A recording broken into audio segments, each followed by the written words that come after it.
എന്തുട്ട് കാരണം അവിടെ ഇവിടെ ഷൂട്ട് ചെയ്യണല്ലേ?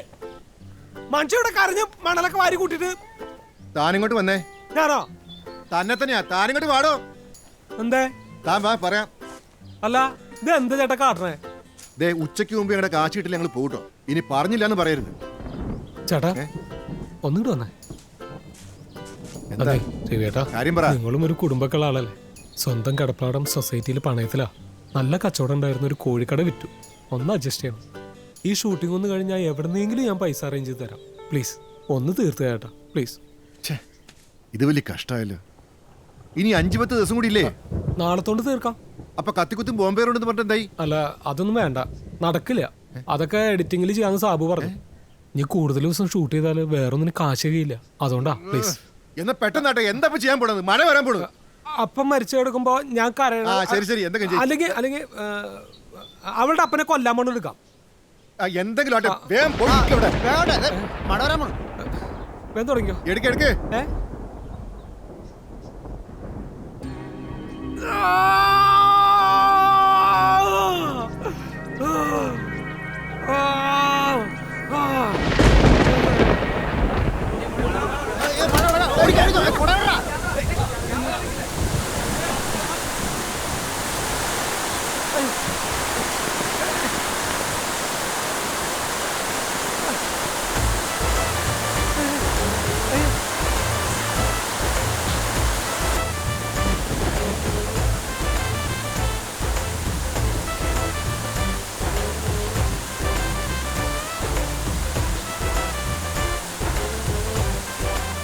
ഏതായാലും ഇത് കേവലം ഒരു മഴ മാത്രമായിരുന്നില്ല, ശക്തമായൊരു മഴക്കാലത്തിൻ്റെ ആരംഭമായിരുന്നു. ജാക്സന് അവിടെ വെച്ച് തന്നെ തൻ്റെ ഷൂട്ടിംഗ് പൂർണ്ണമായി അവസാനിപ്പിക്കേണ്ടി വന്നു. ശ്രീ മിസ്റ്റർ അഭയരാജ്, ഒരു കാലത്ത് കമേഴ്ഷ്യൽ സിനിമയിൽ നിലകൊണ്ടിരുന്ന നിങ്ങൾ ഇപ്പോൾ ഇത്തരത്തിലുള്ള റിയലിസ്റ്റിക് സിനിമയിലേക്ക് തിരിയാനുള്ള കാരണം? ട്രാൻസിഷൻ. ലോകം മാറുന്നു, സിനിമ മാറുന്നു, കാഴ്ചക്കാരനും മാറുന്നു. ഈ മസിൽ പവർ കൊണ്ടും ചേഷ്ടകൾ കൊണ്ടും പ്രേക്ഷകനെ ഹരം കൊള്ളിക്കുന്ന നായകന്മാരുടെ കാലം കഴിഞ്ഞു. ക്യാമറ ട്രിക്ക് കൊണ്ടും കമ്പ്യൂട്ടർ ഗ്രാഫിക്സ് കൊണ്ടും ആസ്വാദകനെ അത്ഭുതപ്പെടുന്ന കാലവും കഴിയുകയാണ്. ലൈറ്റ് ആൻഡ് ഷെയ്ഡിനാൽ ആവിഷ്കരിക്കുന്ന വൈകാരികതയും ഈ മിതാവതരണത്താൽ പ്രേക്ഷകനുമായി സംവേദിക്കുന്ന ഒരു ഒരു പുതുപുത്തൻ റിയലിസ്റ്റിക് എക്സ്പെരിമെൻ്റ് ആയിരിക്കും എൻ്റെ ഈ പുതിയ ചിത്രം. ഒന്നുകൂടി വ്യക്തമായിട്ട് പറഞ്ഞാൽ? ഈ സിനിമ മലയാളികളുടെ കാഴ്ചപ്പാട് മാറ്റിമറിക്കും. എൻ്റെ ഈ സിനിമ ജനം കണ്ടില്ലെങ്കിൽ അത് കേരളത്തിന് സംഭവിക്കുന്ന ഒരു മഹാദുരന്തം തന്നെയായിരിക്കും.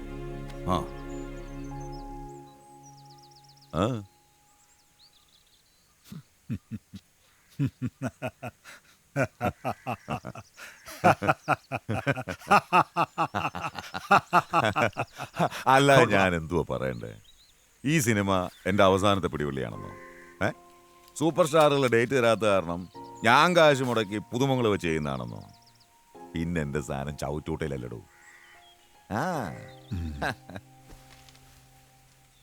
കൂടുതൽ വലിയ സൂപ്പർ ഹിറ്റുകൾ ഉണ്ടാക്കാൻ നമ്മൾ താരങ്ങൾക്ക് വേണ്ടി കഥ എഴുതി, അവരെ ആകാശത്തേക്ക് ഉയർത്തി. താരം വളർന്നു, പ്രൊഡ്യൂസറിന് കാശും കിട്ടി. പക്ഷേ അതിനൊരു തിക്തഫലം ഉണ്ടായി.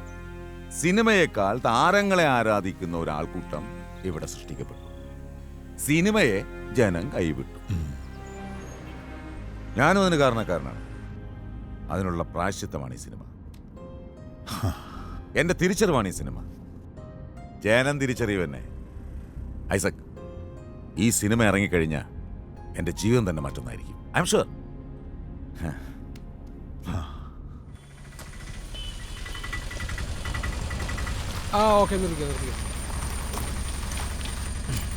എത്രേട്ടാ? 90 രൂപ. മീറ്റർ ജപ്പാൻ്റെ ഉള്ളോ? ഇതാ കിഴങ്ങനല്ലേ? ഇത് വലിയൊരു സ്റ്റുഡിയോ. ഇവിടെ വലിയ വലിയ പല ആൾക്കാരും വരും. പറഞ്ഞോ. വലിയ വിനയൊന്നും കാണിക്കണ്ട, ആരും വില വെക്കില്ല. നീ ഭാവിയിൽ സംവിധായകനാവേണ്ട ആളല്ലേ? ഇതെത്ര കണ്ടിരിക്കുന്നു എന്നുള്ള രീതിയിൽ നിന്നാ മതി. വാ. ഷൂട്ടിംഗ് ഒക്കെ ഭംഗിയായില്ലേ? ഒന്നും പറയണ്ട ഏട്ടാ, മഴ കാരണം പ്രശ്നമായിരുന്നു. ബാക്കിയുള്ളൊക്കെ അടിപൊളിയായി. ആ മറ്റാളെവിടെ? ആര്? എന്താ പേര്? മാർട്ടിൻ. ആ സൗണ്ട് എഞ്ചിനീയർ മാർട്ടിൻ. ആ. പുള്ളി പോയി. ഇപ്പൊ റസൂൽ പൂക്കുട്ടിയുടെ കൂടെയാ. ആരുടെ? റസൂൽ പൂക്കുട്ടി ആരത്? വലിയ സമ്മാനങ്ങളൊക്കെ കിട്ടിയ ആളാ. എനിക്കും കിട്ടിയിട്ടുണ്ട് പള്ളി പെരുന്നാളിന് സമ്മാനം. പിന്നെ ഈ സ്റ്റുഡിയോയുടെ ഓണർ ഞാനല്ല, അതുകൊണ്ട് പ്രത്യേക ഫേവർ ഒന്നും എനിക്ക് ചെയ്തു തരാൻ പറ്റില്ല. ജാക്സന്റെ ഫിനാൻസ് പ്രശ്നങ്ങളൊക്കെ എനിക്ക് മനസ്സിലായിട്ടുണ്ട്. ഈ ഷൂട്ട് ചെയ്തത് ഒരു സിനിമയാക്കി കൈ തരുന്ന റേറ്റാ ഞാൻ പറഞ്ഞത്. 4 ലക്ഷം രൂപ. 4 ലക്ഷം രൂപയാ? എന്തുട്ടീ പറഞ്ഞേ? ഈ സിനിമാ പിടുത്തം എന്ന് പറയുന്നത് ഇങ്ങനെയാ, വീട് പണി പോലെ. ഓരോ ഘട്ടത്തിലും നമുക്ക് തോന്നും സൺഷെയ്ഡ് ആയല്ലോ, വാർക്കയായല്ലോ എന്ന്. പക്ഷേ ഫിനിഷിംഗ് പണിക്ക് ആ കാശ് കൂടുതൽ. കാശ് എറിയും തോറും സൂപ്പർ ആയിക്കൊണ്ടിരിക്കും. നമ്മുടെ സിനിമ ഇപ്പൊ തന്നെ സൂപ്പർ ആയിട്ടുണ്ട്. അതെ, എന്തായാലും അത് എഡിറ്റ് ചെയ്യണം, ഡബ് ചെയ്യണം, പിന്നെ മറ്റു പ്രോസസ്സുകളൊക്കെ വേണ്ടേ?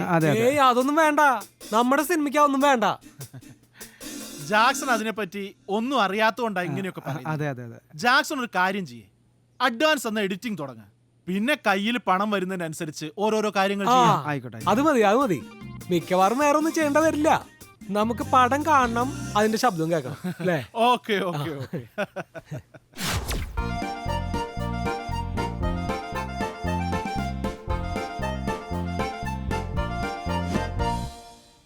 ഇതെന്താ ഇത്? ഇതെന്തുട്ടായി ഷൂട്ട് ചെയ്ത് വെച്ചേക്കണേ?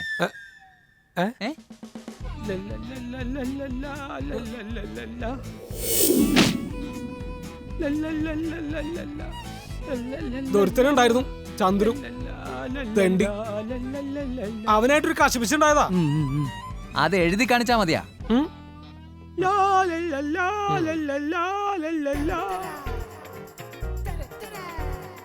ഇതെന്താ ഇത്? Slow motion. ഇതാണ് സ്ലോ മോഷൻ? കുഴപ്പമൊന്നുമില്ലല്ലോ.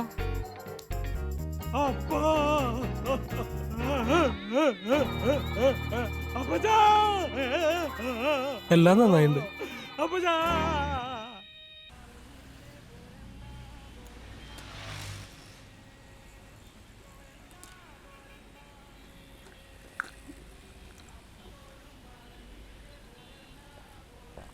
എന്നാലും ചേട്ടനെ സമ്മതിക്കണോട്ടെ ചേട്ടാ. എന്തോരം ആൾക്കാരാ വേറെ വർക്കിനൊക്കെ വരെന്നറിയാം ഇവിടെ. ചേട്ടൻ ഒറ്റയ്ക്ക് ഇതൊക്കെ ചെയ്യല്ലേ? 2 പശുണ്ട്. പശുവോ? എന്താ കേട്ടിട്ടില്ലേ? ഓ പശു. വീട്ടിലെ പശുവാ. അതിനങ്ങോട്ട് പൂശാലോന്ന് ആലോചിക്കുക. പശുവിനെ പൂശേ?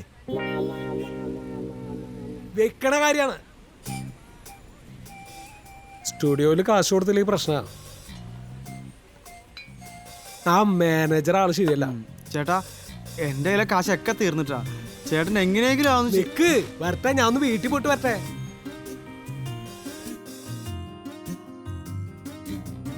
കാര്യം നിങ്ങൾ പറയുന്നത് ശരിയാ. ഓ, ഇത് ഇത്രയും വലിയ കുരിശാവെന്ന് ഞാനും കരുതിയില്ല. ദേ ചേട്ടൻ പറഞ്ഞതുകൊണ്ടാണ് ഇത്രയും ക്ഷമിച്ചത്. ക്ഷമയ്ക്കൊക്കെ ഒരു പരിധിയില്ലേ? എന്റെ ലൈഫിൽ ഇത്രയും ഒരു തറപ്പടം ഞാൻ കണ്ടിട്ടുമില്ല, കേട്ടിട്ടുമില്ല.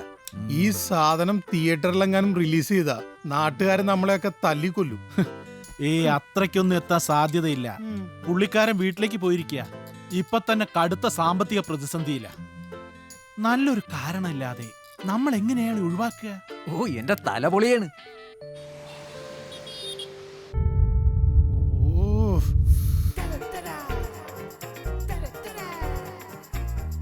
ആ ഞാനാ നടന്നു വരുമ്പോഴേ ഡിഷ് ഡിഷ് ഡിഷ് എന്ന് പറഞ്ഞിട്ടൊരു ശബ്ദം കൊടുക്കണ്ടേ? അതൊന്നും ഇപ്പൊ കൊടുക്കാൻ പറ്റില്ല. പിന്നെ എപ്പോഴാ? എടോ അതിന് സൗണ്ട് എഫക്ട്സ് ചെയ്യണ ആൾക്കാർ വരണം. അതിന് വേറെ കാശ് കൊടുക്കണോ? പിന്നെ വെറുതെ വെക്കൂ? ഒന്നും വേണ്ട. ഭയ മയക്കുന്നോൺ ചെയ്തേ. Dish dish dish dish. അതെ, ഈ ശബ്ദം കൂടി ഒന്ന് പിടിച്ചിട്ടോ, നമുക്ക് അവിടെ കയറ്റാം.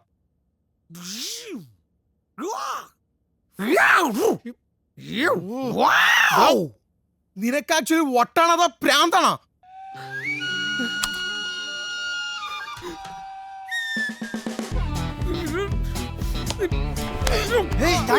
വേണ്ട.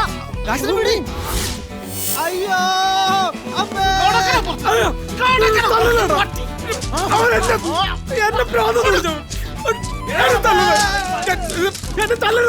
നീ എന്റെ സ്റ്റാഫിനെ തല്ലുകൊള്ളണം. എന്ത് കാസറ്റാ? നിനക്ക് ആ ലഡു തരാൻ പോണെ, ലഡു. ബാക്കി കാശ് 2 ദിവസത്തിനുള്ളിൽ ഇവിടെ കൊണ്ടുവന്ന് വെച്ചില്ലെങ്കിൽ നിന്നെ കാണിച്ചു തരാം. നീ ഷൂട്ട് ചെയ്ത ചവറ് മുഴുവൻ ഞാനിവിടെ കത്തിക്കും. പോലീസ് നിന്റെ അമ്മായിയല്ലേ? പോടാ പരിസരത്ത് കണ്ടു.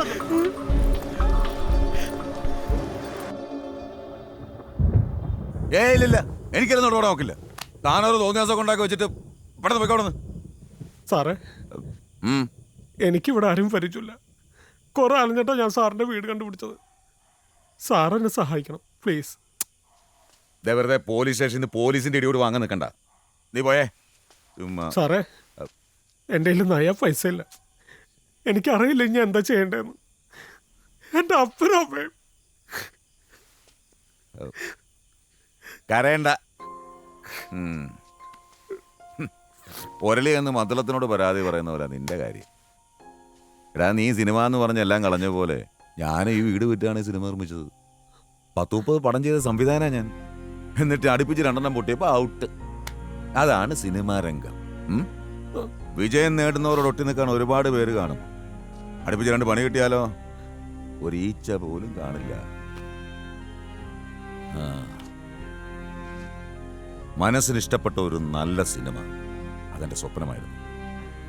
ഒരു പ്രൊഡ്യൂസർ പോലും ആ സിനിമ ചെയ്യാൻ തയ്യാറാകാതിരുന്നപ്പോൾ എനിക്ക് വാശിയായി. അങ്ങനെയാണ് ഞാനത് നിർമ്മിച്ചത്. ഞാനും അങ്ങനെ തന്നെയായിരുന്നു സാർ. ഇപ്പോൾ ആ സിനിമ തിയേറ്ററിലെത്തിക്കാൻ ഒരു പട്ടിയെ പോലെ ഓടി നടക്കുക ഞാൻ. ഞാൻ എങ്ങനെയാടാ നിന്നെ സഹായിക്കുന്നത്? പിന്നെ വർഷങ്ങളുടെ എക്സ്പീരിയൻസ് ഉണ്ടായിട്ടാണ് ഞാനിതെല്ലാം തുലച്ചതെങ്കിൽ സിനിമയുടെ ചുക്കും ചുണ്ണാമ്പും അറിയാതാണ് നീ തുലച്ചത്. സിനിമ എന്ന് പറഞ്ഞിറങ്ങുന്നതിന് മുമ്പ് അതെന്താണെന്ന് ശരിക്കും പഠിക്കണം. ഇനി എന്തെങ്കിലും കയ്യിലുണ്ടെങ്കിലേ അതും കൂടെ സിനിമ എന്ന് പറഞ്ഞ് കളയാൻ നിൽക്കണ്ട. കേട്ടല്ലോ? എൻ്റെ അടുത്ത് നിന്നിട്ട് കാര്യമില്ല. ശരി, വയ്ക്കൂ.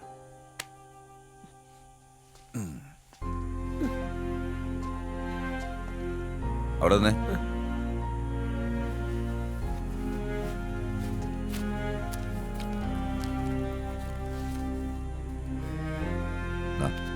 വെച്ചോ.